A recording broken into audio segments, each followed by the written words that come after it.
अस्सलामु अलैकुम रहमतुल्लाहि व बरकातुहू। उम्मीद है कि आप हजरात खैर व आफियत से होंगे। अल्लाह रब्बुल इज़्ज़त आप लोगों को इसी तरह खुशहाल रखे, आमीन।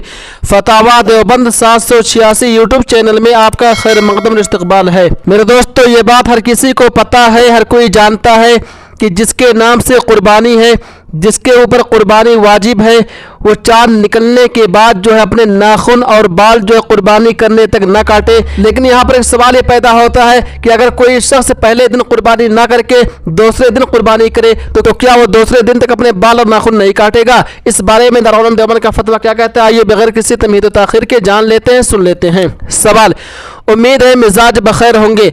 मौलाना, मुझे ये जानना था कि जो हजरात कुर्बानी का इरादा रखते हैं वो ईद उल अज़हा की नमाज तक बाल नहीं निकालते, उन अहबाब के लिए क्या हुक्म है जो दूसरे दिन कुर्बानी में हिस्सा लेते हैं? क्या वो लोग नमाज बाद अपने बालों की सफाई कर सकते हैं जबकि उनकी कुर्बानी दूसरे दिन है, या फिर जब कुर्बानी हो जाएगी उसके बाद ही बालों की कुर्बानी देनी होगी? बराए मेहरबानी जल्द जवाब से मुतमईन फरमाएं। जवाब, बिस्मिल्लाहिर्रहमानिर्रहीम। अगर उनकी कुर्बानी दूसरे दिन हो तो बेहतर यही है कि दूसरे दिन तक रुके रहें। इस बारे में सरीह जुज़िया तो नहीं मिल सका, अलबत्ता मुल्ला अली कारी की इबारत हत्ता युज़ाहिया से यही मुस्तफाद होता है।